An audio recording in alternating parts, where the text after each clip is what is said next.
তো আমরা স্টার্ট করছি circular motion. when a body moves along a circular path it's circular motion।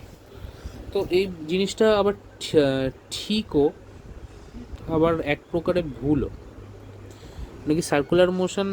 তো আমি তো রিজিড বডি যেটা একটা রোটেশনাল মোশন করে ওইটা কাইন্ড অফ সার্কুলার মোশনই,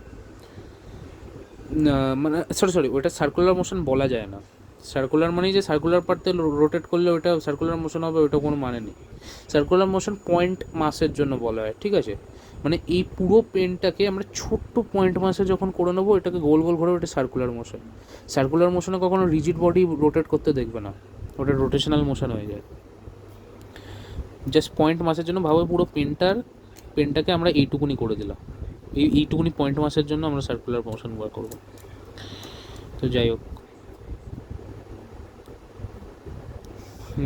আবার এটা বলতে পারো এই পুরো বডিটাকে সার্কুলার পাতে ঘোরাচ্ছি, ওটা সার্কুলার মোশন না, ওটা কাইন্ড অফ রোটেশন মোশনই, অ্যাক্সিসটা জাস্ট চেঞ্জ হয়েছে।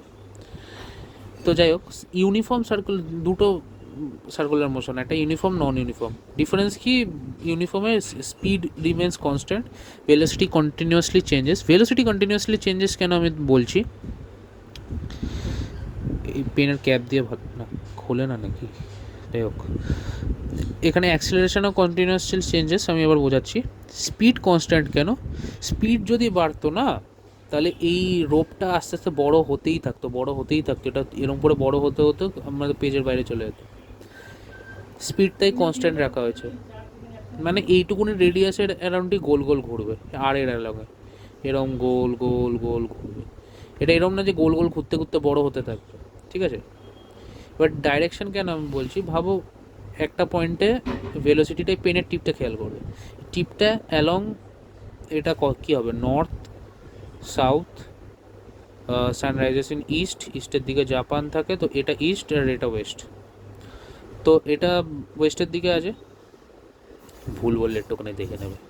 তো এটা ওয়েস্টের দিকে আছে, যখন এই জায়গাটা পৌঁছালো এই পেনটা টিপ করছে সাউথের দিকে, আবার যখন এই জায়গাটা পৌঁছালো না তখন এটা টিপ করছে ইস্টের দিকে, আবার এই জায়গাটা যখন পৌঁছালো নর্থের দিকে। তো যে ভেলোসিটিটা আছে, ডাইরেকশন বারবার চেঞ্জ হচ্ছে আমাদের, ঠিক আছে? ডাইরেকশন চেঞ্জ হচ্ছে, স্পিড কনস্ট্যান্ট কেন কি আমরা কনস্ট্যান্ট রেডিয়াসের এখানে ঘুরে বেড়াচ্ছি, ঠিক আছে? ভেলোসিটিটা বারবার চেঞ্জ হচ্ছে কেন কি ডাইরেকশন চেঞ্জ হচ্ছে।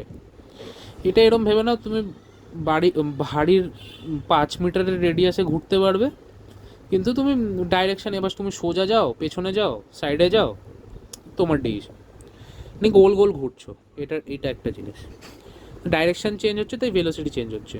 এটা স্পিড, ঠিক আছে? ভেলোসিটির এখন অতটা আসে না, ভেলোসিটি মানে এখন স্পিড ধরতে পারো, ঠিক আছে? ভেলোসিটি একটা ভেক্টর কোয়ান্টিটি, স্পিড একটা ওই কী বলো, ভেক্টর কোয়ান্টিটি আর স্কেলার কোয়ান্টিটি, ওটা টেন্সার কোয়ান্টিটি ওইসব আছে, ওইগুলো আলাদা জিনিস, ওইগুলো বেশি অ্যাডভান্স চলে যাচ্ছে। তো velocity equal to distance by time, মানে স্পিড যেটা। তো টোটাল একটা রাউন্ড মারলো, তো 2π আর ডিস্টেন্স কভার করলো, আর টাইম ভাবো টি নিয়েছে, তো টি। এবার কোয়েশ্চেন আসতে পারে, এইটুকুনি গেল এখান থেকে এ টু বি, এটা স্পিড বলো ইন টাইম টি, তো পাই আর ডিস্টেন্স গেল, কারণ কি হাফ সার্কেল পাই আর, অবভিয়াসলি একটু বেসিক কমন সেন্স লাগাবে। এবার আর একটা কোয়েশ্চেন আমি অ্যাড করে দিচ্ছি, এখানে এ টু বি গেল, এটা বার করো, তখন pi r by 2 by T V equal to, basic common sense. এবার যদি ভেলোসিটি জিজ্ঞেস করে না, আশা করছি জিজ্ঞেস করবে না, তাও আমি বলে রাখছি, যদি ভেলোসিটি জিজ্ঞেস করে, এটা স্পিড, ঠিক আছে? ভেলোসিটি যদি জিজ্ঞেস করে, এ থেকে বি এর ডিস্টেন্সটা যেটা হলো আর, রেডিয়াস আর, তখন আর বাই টি লিখে দেবে, ঠিক আছে?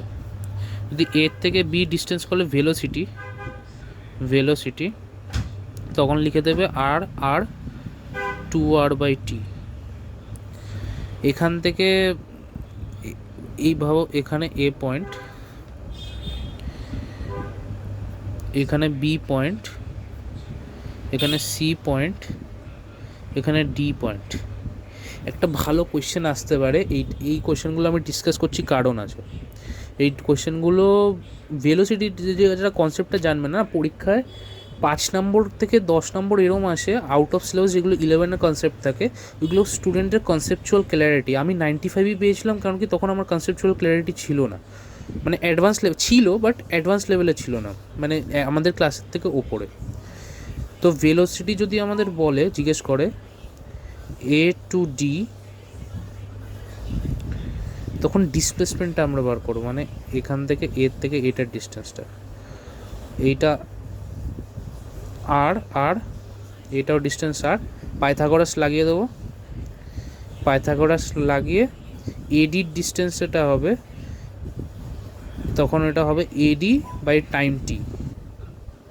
এডি আমাদের কাছে কত, আর R R root two, R root two by T. ঠিক আছে, ভেলোসিটি এ টু ডি। এবার ভেলোসিটি এ টু সি বলে, এ টু বিও সেম হবে, এই এ টু বিও সেম হবে, or B to A to B, যাই হোক। এ টু সি আমরা এখানে এইটা করে নিলাম, এ টু সি দেখে নিয়ে এসো, এ টু বি হয়ে গেল। এবার এর থেকে এ যদি চলে আসে, এ টু এ, তাহলে ওটা জিরো হয়ে যাবে, ডিসপ্লেসমেন্ট জিরো, যেটা বেসিক্যালি ডিসপ্লেসমেন্টের কনসেপ্টটা ভেক্টরে আসছে, বাট আমি বলে রাখছি এই কোয়েশ্চেনটা, ইনকেস যদি চলে আসে তখন কি মাথায় হাত দিয়ে বসে থাকবে। এবার আসছি সেন্ট্রিপিটাল সেন্ট্রিফিউগাল, এটাই লাস্ট পার্ট এই চ্যাপ্টারের, তারপর ওয়ার্ক পাওয়ার এনার্জি ঢুকে যাচ্ছে।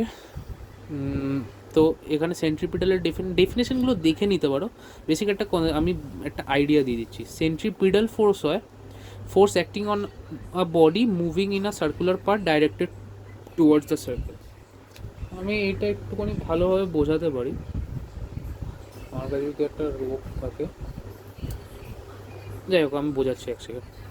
তো আমি বাস জাস্ট এটা বোঝানোর জন্য এসি, এটা যে সার্কুলার মোশন হচ্ছে না, এটা যদি টপের থেকে বোঝা যায় দেখো, তো বেসিক্যালি সার্কুলার মোশনটা যেটা হচ্ছে, আমরা যদি দেখি রোপটা যখন আমি টানছি না, নিজে করে দেখতে পারো, যখন আমি টানছি আমার এই আঙ্গুলের ঠিক দেখবে একটা ফোর্স, যেটা মানে আমি এইখানে ফোর্স ফিল করছো।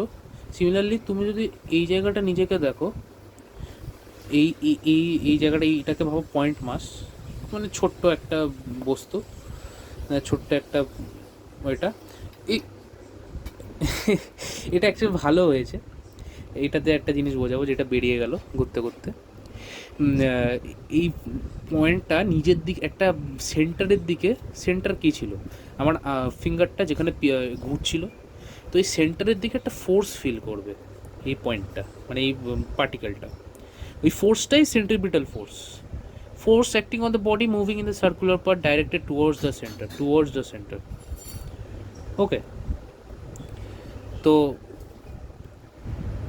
এই সেন্ট্রিপিটাল ফোর্সটা ফিল করে এইদিকে। এবার এইটা যে সেন্ট্রিফিউগাল ফোর্সটা যেটা আছে, ওইটা ইমাজিনারি ফোর্স, মানে আমরা এখানে আমরা সেন্ট্রিপিটালটা যখন এটার উপরে বসে থাকি তখন আমরা সেন্ট্রিপিটালটা ফিল করি, আর যখন আমরা বাইরের থেকে কেউ দেখে তখন ওটা সেন্ট্রিফিউগাল। আমরা যখন এরম করে ঘোরাচ্ছিলাম, আমরা এই সাইড দিয়ে দেখলে তখন ওটা সেন্ট্রিফিউগাল মনে হচ্ছিলো কি এই যে চলে গেল এরম করে, মনে হচ্ছিলো বাইরের দিকে কোনো একটা ফোর্স টানছে, ওইটাই সেন্ট্রিফিউগাল। ওইটা আমরা মনে করি, কিন্তু ওটা ইমাজিনারি ফোর্স, ওইটা কোনো কিছু মানে আসলে ওটা এক্সিস্ট করে না। Centrifugal force is not real force, because it has no physical origin নেই, এটা জাস্ট আমাদের মনে হচ্ছে। ঠিক আছে, it is no physical object pulling, pushing, or the object there is no physical effect, এটা হবে pushing, or এটা ঠিক করে physical effect pulling or pushing the object, it appears to exist because of inertia when you are inside a rotating system. ঠিক আছে, এটাই বললাম আমি, মানে বাইরের থেকে মনে করি, ভেতরের থেকে ওটা ফিল হয় না সেন্ট্রিফিউগাল একটা। হ্যাঁ, এবার আমরা বাইরের থেকে একটা লাগে, ঠিক আছে, না সরি, আমরা যখন ভেতরে বসে থাকি আমরা ফিল করি ওইটা বাইরের দিকে ঠেলছে, কিন্তু ওটা বাইরের দিকে ঠেলছে না, আর বাইরের থেকে মনে হয় কি ভেতরের দিকে টানছে।